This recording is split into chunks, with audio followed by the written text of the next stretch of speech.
ഇറാന്റെ സൈനിക ശക്തി പൂർണ്ണമായിട്ട് തകർന്നുവെന്ന അമേരിക്കൻ പ്രസിഡന്റ് ഡൊണാൾഡ് ട്രംപിന്റെ ആവർത്തിച്ചുള്ള അവകാശവാദങ്ങളെ ചോദ്യം ചെയ്തുകൊണ്ട് പുതിയൊരു ഇന്റലിജൻസ് റിപ്പോർട്ടുകൾ പുറത്തു വന്നിരിക്കുകയാണ്. അത് തീർത്തും അമേരിക്കൻ ട്രംപിനെ ഒരേപോലെ ഞെട്ടിച്ചിരിക്കുകയാണ്. ഇതിൽ ഇസ്രയേലും ഞെട്ടിയിരിക്കുകയാണ്. അതായത് ഇറാന്റെ മിസൈൽ കേന്ദ്രങ്ങളും സൈനിക താവളങ്ങളും ഭൂരിഭാഗവും ഇപ്പോഴും പ്രവർത്തനക്ഷമമാണെന്നാണ് അമേരിക്കൻ രഹസ്യാന്വേഷണ ഏജൻസികൾ വിലയിരുത്തുന്നത്. അത്തരം നീക്കങ്ങളിലേക്ക് പോകുമ്പോൾ അത് വല്ലാതെ അവരെ ഭയപ്പെടുത്തുകയാണ്. ഇതിനു മുമ്പും അമേരിക്കൻ രഹസ്യാന്വേഷണ കേന്ദ്രങ്ങൾ അല്ലെങ്കിൽ ആ ഏജൻസികൾ ഒരുപാട് കാര്യങ്ങൾ വെളിപ്പെടുത്തിയിരുന്നു. യുദ്ധത്തിൽ നിങ്ങൾക്ക് മുന്നോട്ട് പോകാൻ കഴിയില്ല, ഇറാന്റെ പക്കലുള്ള ആയുധങ്ങൾ വളരെ കൂടുതലാണ്, മാത്രമല്ല ഇറാന്റെ തന്ത്രങ്ങൾ എന്ന് പറയുന്നത് ഒരിക്കലും അമേരിക്കയ്ക്ക് അതിലേക്ക് കടന്നു കയറാൻ കഴിയില്ല, അവരുടെ ഈ സൈബർ ഉൾപ്പെടെയുള്ള വലിയ രീതിയിലുള്ള കാര്യങ്ങളാണ് അവിടെ നടത്തുന്നത് എന്നൊക്കെ.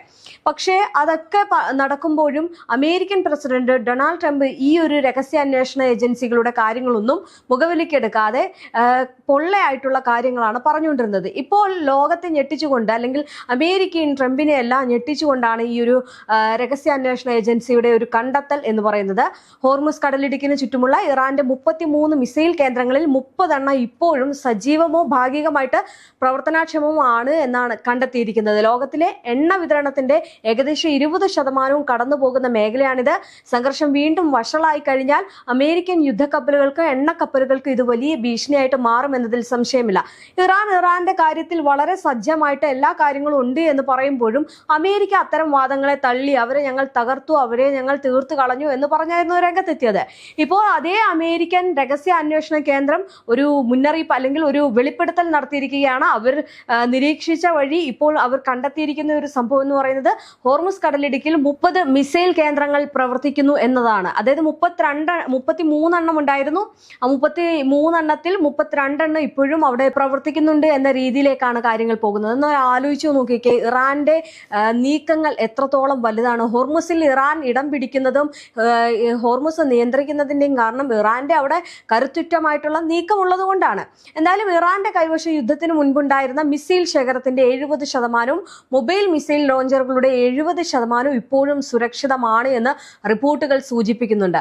അതുകൊണ്ടാണ് ഇറാൻ പലതവണയായിട്ട് പറയുന്നത് നിങ്ങൾ ഞങ്ങളെ ആക്രമിച്ചോളൂ, ഞങ്ങളെല്ലാം കൊണ്ടും സജ്ജം എന്ന് പറയുമ്പോഴും യാതൊരു തരത്തിലുള്ള വലിയ രീതിയിലുള്ള പ്രശ്നങ്ങളൊന്നും ഉടലെടുത്തിട്ടില്ല എന്നുള്ളത്. അതായത് അവരുടെ മിസൈലുകൾ ഒന്നും തന്നെ അങ്ങനെ തീർക്കാനോ ഇറാനെ അങ്ങ് പിടിച്ചു തീർക്കാനോ ഒന്നും ഈ പറയുന്ന ട്രംപിന് കഴിഞ്ഞിട്ടില്ല. ട്രംപ് പിന്നെ ചുമ്മാതെ അങ്ങ് വിളിച്ചു പറയുന്ന ഒരു കാര്യമാണ് ഇറാനെ തീർത്തു, ഇറാനെ ഞങ്ങൾ തകർത്തു, ഇറാന്റെ മിസൈൽ കേന്ദ്രങ്ങളൊക്കെ പൂർണ്ണമായിട്ട് നശിച്ചു പോയി എന്നുള്ള കാര്യങ്ങളൊക്കെ. ഇതൊക്കെ അല്ല എന്ന് തെളിയിച്ചുകൊണ്ടാണ് ഇപ്പോൾ അമേരിക്കയുടെ രഹസ്യാന്വേഷണ കേന്ദ്രങ്ങൾ ഈ ഒരു വിവരം പുറത്തുവിട്ടിരിക്കുന്നത്.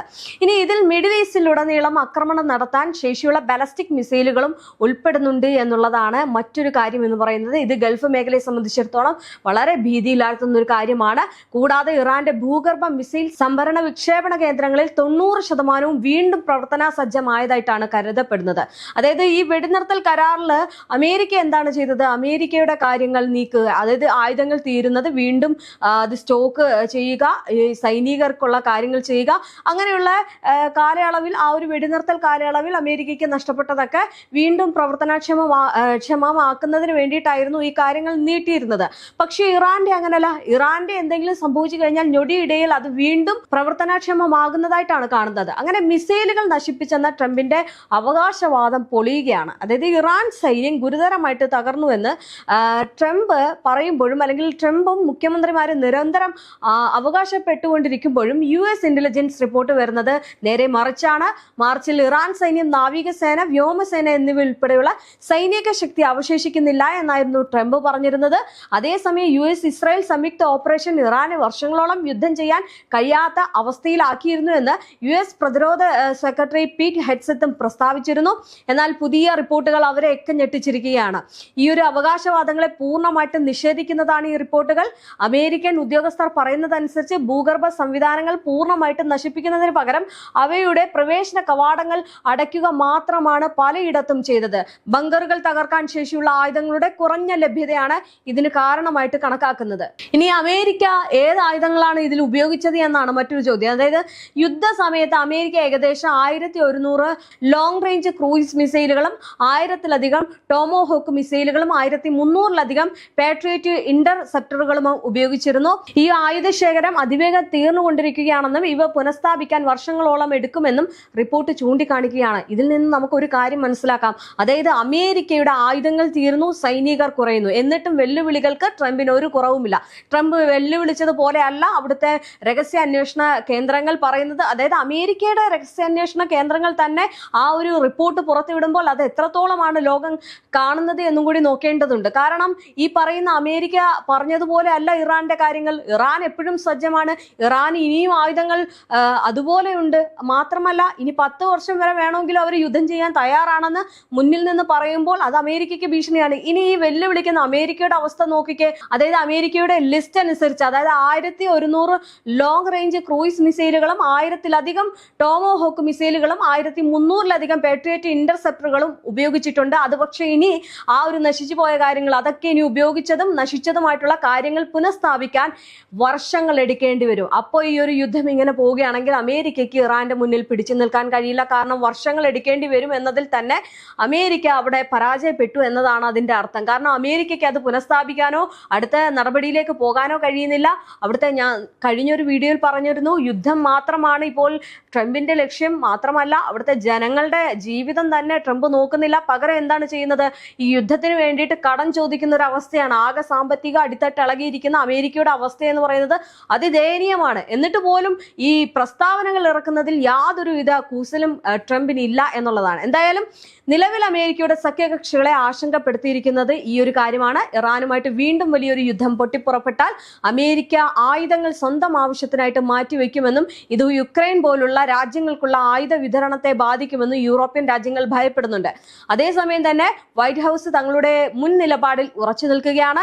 ഇറാൻ തങ്ങളുടെ സൈനിക ശക്തി പുനർനിർമ്മിച്ചു എന്ന് വിശ്വസിക്കുന്നവർ ഒന്നുകിൽ വ്യാമോഹമുള്ളവരോ ഇറാനിയൻ പ്രചാരണത്തിന് ഊന്നൽ നൽകുന്നവരോ ആണെന്ന് വൈറ്റ് ഹൗസ് വക്താവ് ഒലിവിയ വെൽസ് പറഞ്ഞിരിക്കുകയാണ്. എന്നിരുന്നാലും ട്രംപ് ഭരണകൂടത്തിന്റെ തന്ത്രത്തെയും യുദ്ധത്തിന്റെ ഫലത്തെയും കുറിച്ച് ഈ ഒരു റിപ്പോർട്ടുകൾ പുതിയ ചർച്ചകൾക്ക് തുടക്കമിട്ടിട്ടുണ്ട്. വല്ലാതെ ഭീതിപ്പെടുത്തുകയാണ് പശ്ചിമേഷ്യം. എങ്കിലും വെടിനിർത്തൽ സമയത്തും ഇരുപക്ഷവും തമ്മിൽ ഇടയ്ക്കിടെ ഏറ്റുമുട്ടലുകൾ നടക്കുന്നുണ്ട്. സംഘർഷം വീണ്ടും സജീവമായി കഴിഞ്ഞാൽ കടുത്ത സൈനിക നടപടിയിലേക്ക് നീങ്ങാൻ അമേരിക്ക നിർബന്ധിതരാകും. പക്ഷെ അമേരിക്കയ്ക്ക് അവിടെ ഒരു വലിയ വെല്ലുവിളി എന്ന് പറയുന്നത് ആയുധങ്ങൾ കുറവാണ്, സൈനികർ കുറവാണ് എന്നുള്ളതാണ്. പക്ഷെ ഇതെല്ലാം സജ്ജമായിരിക്കുകയാണ് ഇറാന്റെ പക്കൽ. ഇനി ഹോർമൂസ് കടലിടുക്കിൽ ഇറാൻ ഇപ്പോഴും ശക്തമായിട്ടുള്ള സ്വാധീനം ചെലുത്തുന്നു എന്നത് ആഗോള എണ്ണ വിപണിയും മിഡിൽ ഈസ്റ്റ് രാഷ്ട്രീയത്തെയും ആശങ്കയിലാക്കുകയാണ്. കാരണം എങ്ങനെയെങ്കിലും ഹോർമൂസിലെ പ്രശ്നം തീർക്കണമെന്നാണ് കരുതുന്നത്. പക്ഷെ അമേരിക്കയുടെ ഒരു പിടിവാശി മൂലം പല കാര്യങ്ങളും താറുമാറാവുകയാണ്. എന്തായാലും ഹോർമൂസിൽ ഇപ്പോൾ നിയന്ത്രണമുള്ളത് ഇറാനാണ്. അതുകൊണ്ട് തന്നെ ഇറാന്റെ അവിടെ 33 കേന്ദ്രങ്ങൾ, മിസൈൽ കേന്ദ്രങ്ങൾ സജ്ജമാണ്. ഏതെങ്കിലും തരത്തിൽ ആക്രമണം നടത്തി കഴിഞ്ഞാൽ എടുത്ത് അടിക്കും, അമേരിക്കയെ തീർക്കുമെന്നതിൽ സംശയമില്ല. അത്തരം നീക്കങ്ങളിലേക്ക് എന്തായാലും ഇറാൻ പോകും. ഇറാൻ അത്രത്തോളം അവിടെ സജ്ജമായിട്ടിരിക്കുകയാണ്. എന്തായാലും മിഡിൽ ഈസ്റ്റിലെ സംഘർഷം അവസാനിപ്പിക്കുന്നതിന് തടസ്സമായിട്ട് നിൽക്കുന്നത് അമേരിക്കയുടെ സത്യസന്ധതയില്ലായ്മയും വഞ്ചനാപരമായിട്ടുള്ള നിലപാടുകളുമാണെന്നാണ് ഇറാൻ വിദേശകാര്യമന്ത്രി അബ്ബാസ് അറാഗ്ചി ഇതിനോടകം തന്നെ ആരോപിക്കുന്നത്. ഇറാനിൽ നോർവീജിയൻ ഡെപ്യൂട്ടി വിദേശകാര്യമന്ത്രിയുമായിട്ട് നടത്തിയ കൂടിക്കാഴ്ചയിലാണ് അദ്ദേഹം അമേരിക്കയ്ക്കെതിരെ കടുത്ത വിമർശനം ഉന്നയിച്ചത്. ഹോർമൂസ് കടലിടുക്കിന് ചുറ്റുമുള്ള അമേരിക്കയുടെ സൈനിക സാന്നിധ്യവും പ്രകോപനപരമായിട്ടുള്ള വാചടോപങ്ങളും അതുപോലെ തന്നെ മേഖലയിലെ പ്രതിസന്ധിയെ കൂടുതൽ വഷളാക്കുകയാണെന്നും അമേരിക്കയുടെ ഭാഗത്ത് നിന്ന് സമാധാനത്തിനായുള്ള യാഥാർത്ഥ്യ താല്പര്യം ഉണ്ടാകാത്ത പക്ഷം ഒരു കരാറിലെത്തുന്നത് അസാധ്യമാണെന്നും അറാഗ്ചി വ്യക്തമാക്കിയിരിക്കുകയാണ്. മാത്രമല്ല അമേരിക്കയുടെയും സഖ്യകക്ഷികളുടെയും നിലപാടുകൾക്കെതിരെ ഇറാനിയൻ വിദേശകാര്യ മന്ത്രാലയ വക്താവ് ഇസ്മായിൽ ബഖായിയും രംഗത്തെത്തിയിട്ടുണ്ട്. കുട്ടികളെയും സ്ത്രീകളെയും ലക്ഷ്യമിട്ടുള്ള ആക്രമണങ്ങളെയും കായിക വിനോദത്തിന് സമാനമായിട്ടുള്ള കൊലപാതകങ്ങൾ നടത്തുന്നതിനെയും അദ്ദേഹം രൂക്ഷമായിട്ട് വിമർശിച്ചു. നിരാതുരായിട്ടുള്ള കപ്പലുകളെ ആക്രമിക്കുമെന്ന് വീമ്പിളക്കുന്നവരും നിരപരാധികളെ സംരക്ഷിക്കാൻ ശ്രമിക്കുന്നവരും തമ്മിലുള്ള പോരാട്ടമാണിതെന്നാണ് അദ്ദേഹം അതിനെ വിശേഷിപ്പിച്ചത്. സമാധാന പ്രിയരായിട്ടുള്ള ഒരു ജനതയ്ക്ക് മേൽ യുദ്ധ നിയമങ്ങൾ ലംഘിച്ചുകൊണ്ടുള്ള ആക്രമണങ്ങളാണ് നടത്തുന്നത് എന്നാണ് ബക്കായി ആരോപിക്കുന്നത്. എന്തായാലും മേഖലയിൽ വെടിനിർത്തലിനായുള്ള ചർച്ചകൾ നടക്കുന്നുണ്ടെങ്കിലും അമേരിക്ക ചുമത്തിയിട്ടുള്ള സാമ്പത്തിക ഉപരോധങ്ങൾ നീക്കാതെ കൂടുതൽ ചർച്ചകൾക്ക് ഇറാൻ തയ്യാറല്ല. സൈനിക സമ്മർദ്ദം അവസാനിപ്പിക്കുകയും ഹോർമൂസ് കടലിടുക്കിന് മേലുള്ള ഇറാന്റെ അവകാശങ്ങൾ പരിഗണിക്കുകയും ചെയ്താൽ മാത്രമേ സമാധാന ചട്ടക്കൂടിനെ കുറിച്ചുള്ള അല്ലെങ്കിൽ അതിനെക്കുറിച്ച് ആലോചിക്കൂ എന്ന് ഇറാൻ ആവർത്തിച്ച് പറയുകയാണ്. ഉപരോധങ്ങളിൽ ഇളവ് നൽകുന്ന കാര്യത്തിൽ വിട്ടുവീഴ്ചയില്ലാത്ത സമീപനമാണ് ഇന്ന് ഇറാൻ സ്വീകരിക്കുന്നത്.